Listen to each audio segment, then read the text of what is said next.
మోంతా తుపాను అనంతర సహాయక పునరుద్ధరణ చర్యలపై సీఎం చంద్రబాబు దృష్టి సారించారు. బుధవారం జిల్లా కలెక్టర్లు, ఉన్నతాధికారులు, మంత్రులతో టెలికాన్ఫరెన్స్ నిర్వహించారు.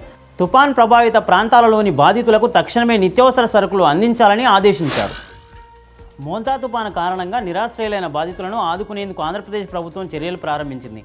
పునరావాస కేంద్రాల్లో తలదాచుకుంటున్న వారికి 1000 చొప్పున ఒక్కో కుటుంబానికి గరిష్టంగా 3000 వరకు నగదు అందించాలని ప్రభుత్వం ఉత్తర్వులు జారీ చేసింది. మోంతా తుపాను కారణంగా నష్టపోయిన ప్రాంతాలను పరిశీలించేందుకు సీఎం చంద్రబాబు తన పర్యటనను ప్రారంభించారు. తుపాను ప్రభావం ఎక్కువగా ఉన్న 5 జిల్లాల్లో ఆయన హెలికాప్టర్ ద్వారా ఏరియల్ సర్వే నిర్వహించనున్నారు.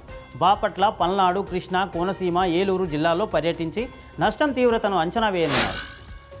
భారీ వర్షాలకు నల్గొండ జిల్లాలో మూసీ నది ఉగ్రరూపం దాల్చింది. ఉస్మాన్ సాగర్, హిమాయత్ సాగర్ జలాశయాల నుంచి భారీగా వరద నీరు వచ్చి చేరుతుండటంతో కేతేపల్లి మండలంలోని మూసీ ప్రాజెక్టు నిండుకుండలా మారింది.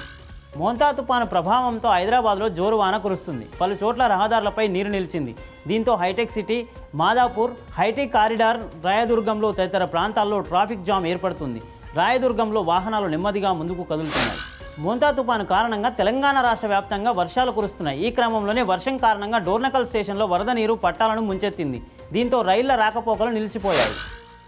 కన్నడ సూపర్ స్టార్ పునీత్ రాజ్ కుమార్ వర్ధంతి సందర్భంగా ఆయన భార్య అశ్విని సోషల్ మీడియాలో భావోద్వేగ పోస్టు పెట్టారు.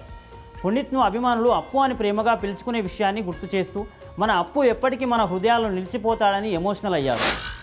కర్ణాటకలో ఒక నెట్వర్క్ వైఫై పేరు కలకలం రేపింది. బెంగళూరు శివారు గ్రామం కల్లుబారులో ఒక వైఫై పేరు పాకిస్తాన్ జిందాబాద్ అని యూజర్ ఐడితో కనిపించడం ఆందోళనకు దారితీసింది. పాకిస్తాన్ జిందాబాద్ అనే యూజర్ ఐడిని చూసి గ్రామస్తులు నిద్రపోయారు. అమెజాన్ ప్రపంచవ్యాప్తంగా వేలాది ఉద్యోగులను తొలగించనున్న విషయం విదితమే. ఇందులో భాగంగా భారత్లో 800 నుంచి 1000 మంది వరకు ఉద్యోగులను తొలగించే అవకాశం ఉంది. ప్రపంచవ్యాప్తంగా 14,000 మంది ఉద్యోగులను తొలగించనున్నట్లు అమెజాన్ ప్రకటించింది.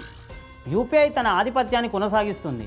2025 మొదటి అర్ధభాగంలో యూపీఐ లావాదేవీల సంఖ్య గతేడాదితో పోలిస్తే 35% పెరిగి 106.36 బిలియన్లకు చేరింది. ఈ లావాదేవీల మొత్తం విలువ 143.34 లక్షల కోట్లుగా నమోదైంది. Please subscribe to the channel and download the Politicos app from the links in the description.